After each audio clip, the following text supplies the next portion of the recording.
ಸ್ವಲ್ಪ ಮಕ್ಕಳು ಕೂಡ ಹೆಚ್ಚಾಗಿ ಮಕ್ಕಳು ಹೆಣ್ಮಕ್ಳು ಸ್ಕೂಲ್ ಹೋಗೋ ಮುಂಚೆ ಮನೆ ಕೆಲಸಕ್ಕೆ ಹೋಗ್ತೀರಾ, ಮತ್ತೆ ಸ್ಕೂಲ್ ಹೋಗ್ತೀರಾ, ಮತ್ತೆ ಬರ್ತೀರಾ. ಸೊ ಅದ್ರ ಮೇಲೆ ನಾವು ಅಷ್ಟು ಗಮನ ಕೊಟ್ಟಿಲ್ಲ. ಬಟ್ 1 ವರ್ಷ ಸರ್ವೆ ಮಾಡಿ ಮತ್ತೆ ಗೊತ್ತಾಯ್ತು, ಜಯನಗರ್ ವಾರ್ಡ್ ನಲ್ಲೂ ಕೂಡ ಒಂದು 150 ಮಕ್ಕಳು ಇದ್ದೀರಾ ಅಂತ ಮನೆ ಕೆಲಸದಲ್ಲಿ ಅಂತ ಒಂದು ಚೂರು ಗೊತ್ತಾಯ್ತು. ಅದು ಕಷ್ಟಪಟ್ಟು ಗೊತ್ತಾಯ್ತು. ಯಾಕೆ ಅಂದ್ರೆ ಯಾರೂ ಹೇಳ್ಕೊಡಲ್ಲ, ಸರ್ವೆ ಮಾಡೋಕ್ಕೂ ಆಗಲ್ಲ. ನಾವು ಪಾರ್ಕ್ ಹತ್ರ ನಿಂತು, ಹಾಲ್ ಬೂತ್ ಹತ್ರ ನಿಂತ್ಕೊಂಡು ಎಲ್ಲಿ ಮಕ್ಕಳು ಬರ್ಬಹುದು ಅಂತ ಅಲ್ಲಿಂದ ನೋಡ್ಕೊಂಡು, ಅಲ್ಲಾಂದ್ರೆ ಸ್ಕೂಲ್ ಮಕ್ಕಳಿಂದ ನಮ್ಗೆ ಇನ್ಫಾರ್ಮೇಶನ್ ಸಿಕ್ಕಿ, ನಮ್ಮ ಮಹಿಳೆಯರು ಯೂನಿಯನ್ ಇಂದ ಮಹಿಳೆಯರು ರಿಪೋರ್ಟ್ ಮಾಡಿ ನಮ್ಗೆ ಮಕ್ಕಳ ಬಗ್ಗೆ ಗೊತ್ತಾಯ್ತು. ತುಂಬಾ ಮಕ್ಕಳು ಅಂದ್ರೆ ನಾವು ನಂಬರ್ಸ್ ಹೇಳಕ್ಕೆ ಆಗಲ್ಲ, ಬಿಕಾಸ್ ವಿಸಿಬಿಲಿಟಿ ಅಷ್ಟು ಇಲ್ಲ. ನಮ್ಗೆ ಇನ್ನೂ ಗೊತ್ತಿಲ್ಲ ಎಷ್ಟೊಂದು ಜನ ಒಳಗಡೆ ಇದ್ದೀರಾ ಅಂತ. ನಾನು ಮತ್ತು ನನ್ನ ತಂಗಿ ಹಾಗೂ ಬೆಳಗ್ಗೆ ಎದ್ದೇಳೋದಂದ್ರೆ 6 ಗಂಟೆಗೆ ಎದ್ಬಿಟ್ಟು ನಮ್ಮ ಅಂಕಲ್ ಗಾಡಿ ಎಲ್ಲ ಕ್ಲೀನ್ ಮಾಡ್ಬೇಕಂತ ಹೇಳ್ತಾರೆ. ಮಾಡ್ಬಿಟ್ಟು ಕೆಲಸ ಸರಿಯಾಗಿ ಮಾಡಿಲ್ಲ ಅಂದ್ರೆ ಹೊಡಿತಾ ಇದ್ರು. ಪಾತ್ರೆ ತೊಳಿಬೇಕಂತಾರೆ. ಹಾಗೂ 6 ಗಂಟೆಗೆ ಎದ್ದು 7 ಗಂಟೆಗೆ ಸ್ಕೂಲ್ಗೆ ಹೋಗ್ತೀನಿ. ಸ್ಕೂಲ್ಗೆ ಹೋಗಿ 3 ಗಂಟೆಗೆ ಬರೋವಾಗ ಅಂಕಲ್ ಬರ್ತಾರೆ. ಅಂಕಲ್ ಬರೋವಾಗ ಕಾಲೆಲ್ಲ ಅದುಂತೀನಿ. ಒಂದೊಂದ್ ಸತಿ 12 ಗಂಟೆಗೆ ಮಲಗಿಸ್ತಾ ಇದ್ರು, 3 ಗಂಟೆಗೆ ಮಲಗಿಸ್ತಾ ಇದ್ರು. ಆ ಅಂಕಲ್ ಏನ್ ಹೇಳ್ತಾರೆ ಅದೆಲ್ಲ ಮಾಡ್ಬೇಕಂತ ಹೇಳ್ತಾರೆ, ಇಲ್ಲಾಂದ್ರೆ ಚೆನ್ನಾಗಿ ಹೊಡಿತಿರ್ತಾ ಇದ್ರು. ಒಂದ್ಸತಿ ನನ್ನ ಪೈಪಲ್ಲಿ ಹೊಡೆದಿ ಬೆಲ್ಟಲ್ಲೆಲ್ಲ ಹೊಡ್ತಿದ್ದೆ ಚೆನ್ನಾಗಿ. ಆ ಮನೆಯಿಂದ ನಾನು ಓಡ್ ಬಂದೆ. ಬಸ್ ಸ್ಟ್ಯಾಂಡ್ ಅಲ್ಲಿ ನಿಲ್ತಿದೆ. ಅಲ್ಲಿಂದ ಬೇರೆ ಮನೆ ಹಾಸ್ಟೆಲ್ ಬಂದು ಸೇರ್ಕೊಂಡೆ ಬಸ್ಗೆ ಹೋಗಿ. 8 ವಯಸ್ಸು ಹುಡುಗಿ ಎಲ್ಲ ಮನೆ ಕೆಲಸ ಮಾಡಿ, 12 ವಯಸ್ಸು ಹುಡುಗಿರು ಎಲ್ಲ ಮನೆ ಕೆಲಸ ಮಾಡಿ ಏನು ಅವ್ರಿಗೆ ಟ್ರೀಟ್ಮೆಂಟ್ ಕೊಡ್ತಾ ಇಲ್ಲ. ಈಗ ಈ ರೀತಿ ತುಂಬಾ ಮಕ್ಕಳನ್ನ ನಾವು ಎಷ್ಟೊಂದು ಅಟ್ಲೀಸ್ಟ್ ಒಂದು 3 years ನಲ್ಲಿ ಅಟ್ಲೀಸ್ಟ್ ಒಂದು 25 to 30 ಮಕ್ಕಳನ್ನ ರೆಸ್ಕ್ಯೂ ಮಾಡಿರ್ಬೋದು. ರೆಸ್ಕ್ಯೂ ಮಾಡುವಾಗ ನಮ್ಗೆ ಎಂಪ್ಲಾಯರ್ ಇಂದ ಏನ್ ಬಂತು ಅಂದ್ರೆ, ನಾವು ಅವರು ಬಡತನ ಇಂದಾಯ್ತು, ನಾವು ರೆಸ್ಕ್ಯೂ ಮಾಡಿ ನಾವು ಅವ್ರಿಗೆ ಒಂದು ಹೊಸ ಲೈಫ್ ಕೊಟ್ಟಿದ್ದೀವಿ, ನಮ್ಮ ಮಕ್ಕಳ ತರ ನಾವು ನೋಡ್ಕೊಳ್ತೀವಿ, ನೀವು ಯಾರು ಇಲ್ಲಿ ಬರಕ್ಕೆ,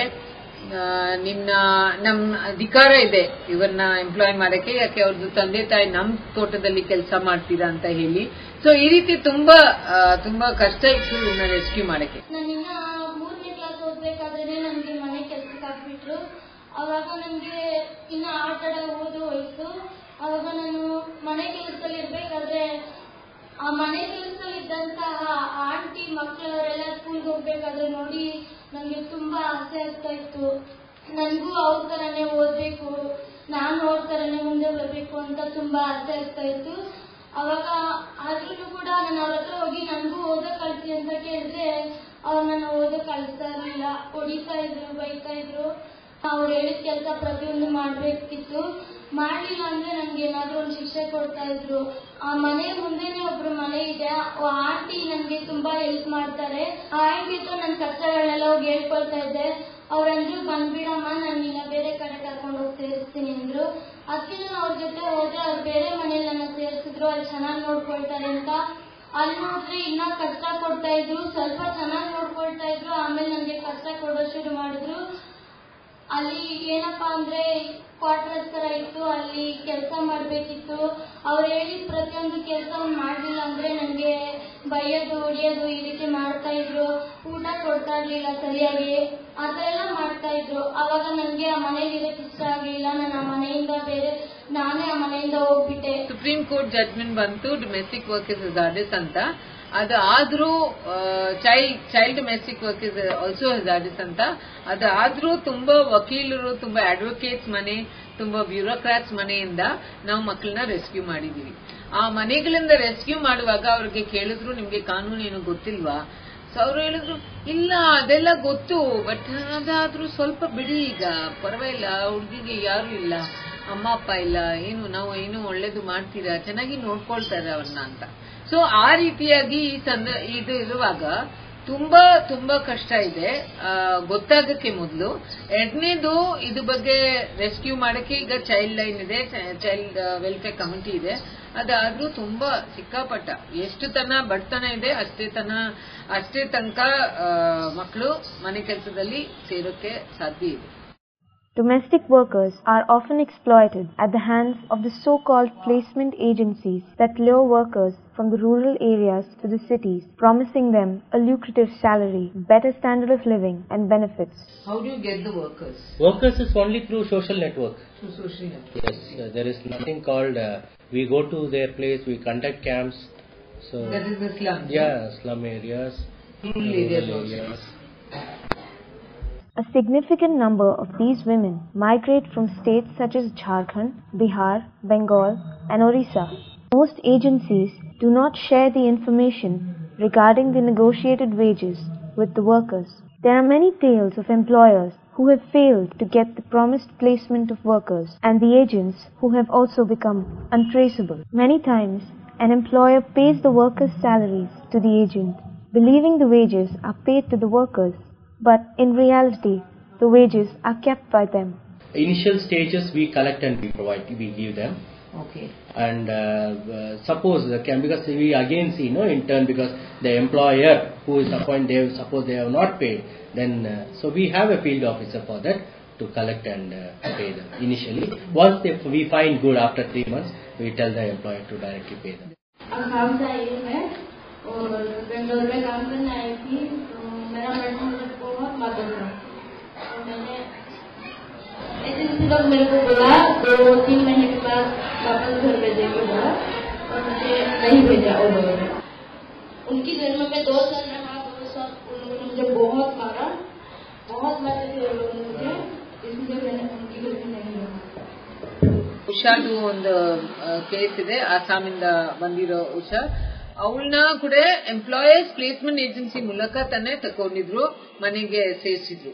ಮನೆಯಲ್ಲಿ ಕೆಲಸ ಮಾಡ್ತಾ ಇತ್ತು. ಆ ಹುಡುಗಿ ಸಂಬಳ ಆ ಹುಡುಗಿ ಕೈನಲ್ಲಿ ಕೊಟ್ಟಿಲ್ಲ, ಏಜೆನ್ಸಿ ಅವರು ಹೇಳಿದ್ರು ಅವ್ರ ತಂದೆ ತಾಯಿಗೆ ಕೊಟ್ರು. ಅದು ಸುಳ್ಳು ಆಯ್ತು, ಯಾರಿಗೂ ಕೊಟ್ಟಿಲ್ಲ. Placement agencies remain firmly embedded in the dynamics of supply and demand because of the highly informal nature of the domestic work sector, which enables this kind of exploitation to go unregulated. Agency ಮುಖಾಂತರ ಕರ್ಕೊಂಡು ಬರ್ತಾರೆ ಅಲ್ಲಿಗೆ army ಒಳಗಡೆ. ಖಾಲಿ ಆಗಿದ ತಕ್ಷಣ agent ತಂದು ಇಲ್ಲಿ ಖಾಲಿ ಇದೆ ಅಂತ ಹೇಳ್ಬಿಟ್ಟು ಅವ್ರನ್ನ ಒಳಗಡೆ ಬಿಡ್ತಾರೆ. ಅಲ್ಲಿ ಬಂದ್ಬಿಟ್ಟು ಅವ್ರಿಗೆ ಇರೋದಕ್ಕೆ ಮನೆ ಕೊಡ್ತಾರೆ, ಲೈಟ್ ಬಿಲ್ ಇರುತ್ತೆ, ಮತ್ತೆ ನೀರಿರುತ್ತೆ, ಅಷ್ಟು ಬಿಟ್ಟು ಇನ್ನೇನು ಕೊಡಲ್ಲ ಅವ್ರಿಗೆ. ತುಂಬಾ ಸೆಂಟ್ರಲ್ ಜೈಲ್ ತರನೇ ಇದೆ ಅಂತ ನೋಡ್ತೀವಿ ನಾವು. ಅಲ್ಲಿ ಲಕ್ಷ್ಮಿ ಅನ್ನೋರಿಗೆ ತುಂಬಾ ಕಿರುಕುಳ ಜಾಸ್ತಿ. ಅಲ್ಲಿ ಲಕ್ಷ್ಮಿ ಮತ್ತೆ ಪದ್ಮ ಏನೇನು ಕಷ್ಟ ಪಡ್ತಾರೆ ಅಂತ ನಮ್ಗೆ ಗೊತ್ತಿಲ್ಲ.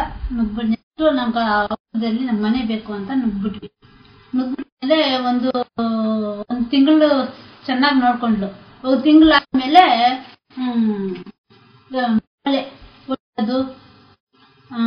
ಜಗಳ ಮಾಡೋದು, ಬೆಲ್ಲ ಕೃಷ್ಣನೇ ಅಟನ್ ಆದ್ಮೇಲೆ ಅಲ್ಲಿ ಬಾಗ್ಲತ್ರ ಇರ್ಬೇಕು, ಹಿಂಗ್ ತೋರಿಸ್ತಾರೆ.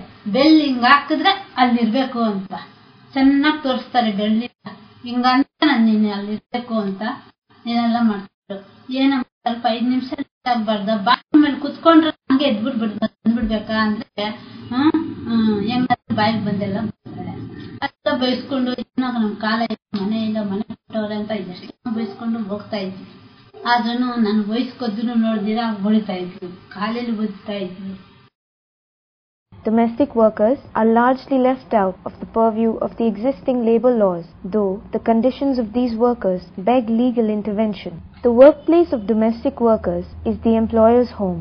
A household or home is not considered an industry or an industrial workplace to which labor laws apply. This characteristic has been central in keeping domestic work outside the purview of labor law. Domestic workers are therefore not entitled to maternity benefit or other social security, nor are their working conditions or hours of work regulated. Domestic workers were implicitly excluded from the National Minimum Wages Act of 1948. The Karnataka government introduced a Minimum Wage Act as recently as 2004 for domestic work. For the first time, domestic workers were included under the schedule of workers. The law stipulates that each task takes 45 minutes. For one such task done 6 days a week, they should receive 249 rupees per month. It also says that for an 8-hour working day, they should receive 1,699 rupees per month. Families larger than 4 persons should pay 10% more as wages. In reality, domestic workers in Bangalore are paid more than the minimum wage. The demand of the workers is decent wages of 5,000 rupees for a better standard of living. ಒಂದು modernisation ಮತ್ತೆ ನಗರದ್ದು ಇದರಲ್ಲಿ ಬಂದ ಮೇಲೆ ಈಗ ಮಾತ್ರ ಒಂದು ಮಾಲೀಕರು ಕಾರ್ಮಿಕರದ್ದು ಒಂದು ಸಂಬಂಧ ಆಗಿದೆ. ಮಾಲೀಕರದ್ದು ಕಾರ್ಮಿಕರದ್ದು ಸಂಬಂಧ ಆದ್ಮೇಲೆ ಮಾತ್ರ ಈಗ ಒಂದು ಸಂಬಳದು ಮಾರ್ಟ್ ಅಂತ ವೇಜಸ್ ಅಂತ ಬರುತ್ತೆ. ಬಟ್ ಅದು ಮುಂಚೆ ಏನು ವೇಜಸ್ ಅಂತ ಇರ್ಲಿಲ್ಲ. ಸೊ ಈಗ ಈ ವೇಜಸ್ ಅಂತ ಬಂದ ಮೇಲೆ ಮಾತ್ರ ಇದನ್ನ ಕಾರ್ಮಿಕರದ್ದು ಒಂದು ಸಂಬಂಧ ಅಂತ ತಿಳ್ಕೊಳ್ಳಕ್ಕೆ ಶುರು ಮಾಡಿದೀರಾ. ಅದನ್ನ ತಿಳ್ಕೊಳ್ಳಕ್ಕೆ ಶುರು ಮಾಡುವಾಗ ಸರ್ಕಾರನಲ್ಲಿ ಇದು ಮಾತನ್ನ ಎತ್ತಾ ಇಲ್ಲ. ಬಟ್ ಸಮಾಜದಲ್ಲೂ ಅದು ಯಾಕೆ ಎತ್ತಾ ಇಲ್ಲ ಅಂದ್ರೆ ಯಾವಾಗ್ಲೂ ಇವ್ರನ್ನ ಸರ್ವೆಂಟ್ ಆಗಿ ಕರೀತಾ ಇತ್ತು, ಅಂದ್ರೆ ಸರ್ವಿಸ್ ಮಾಡೋರು. ಸೊ ಅವ್ರದ್ದು ಕೆಲಸ ಏನಂದ್ರೆ ಅದನ್ನ ಮುಖ್ಯವಾಗಿ ಸರ್ವಿಸ್ ಆಗಿ ನೋಡಿ, ಅದು ಉತ್ಪಾದನೆ ಶಕ್ತಿಗೆ ಏನೂ ಲಾಭ ಇಲ್ಲ, ಅದು ಯಾವುದೋ ಒಂದು ಫ್ಯಾಕ್ಟರಿಗೆ ಹೋಗಿ ಏನು ತಯಾರಿ ಮಾಡ್ತಾ ಇಲ್ಲ. ಬಟ್ ಮನೆ ಕೆಲಸ, ಮನೆ ಒಳಗಡೆ ಕೆಲಸ ಕೊಡೋದು ಅದು ಹೇಗೆ ಪ್ರೊಡಕ್ಟಿವಿಟಿ ಆಗುತ್ತೆ ಅಂತ ಪ್ರಶ್ನೆ ಮಾಡಿ ಇದನ್ನ ಮನೆ ಕೆಲಸನ ಕೆಲಸ ಆಗಿ ಕಾರ್ಮಿಕರಾಗಿ ತಿಳ್ಕೊಳ್ತಾ ಇರಲಿಲ್ಲ. The Labour Department has been administering labour laws for the organized sector.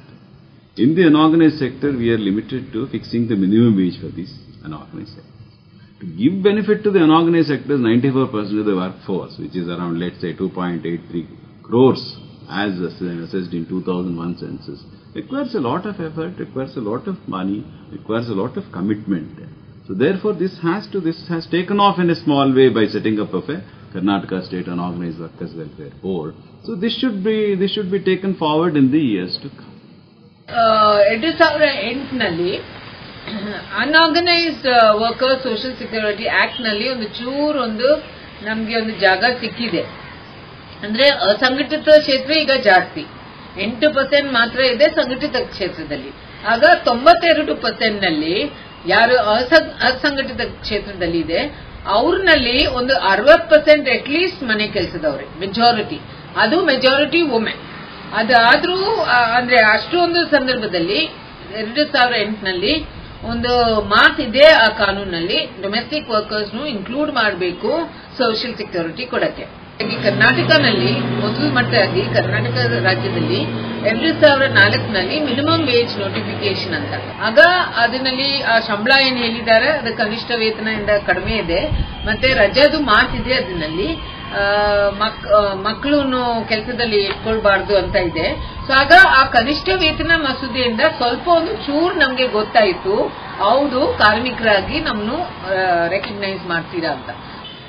ಇದ್ರ ಜೊತೆನಲ್ಲಿ ಒಂದೇ ಮಾತು ಸೇರಿಸಬೇಕು ಅಂದ್ರೆ, ಇಷ್ಟೆಲ್ಲ ಆಗಿದ್ಮೇಲೆ ಕೂಡ 2008ನಲ್ಲಿ ಕಾನೂನಿನಲ್ಲಿ ಕೂಡ ನಮ್ಮನ್ನ ಇನ್ಕ್ಲೂಡ್ ಮಾಡಿ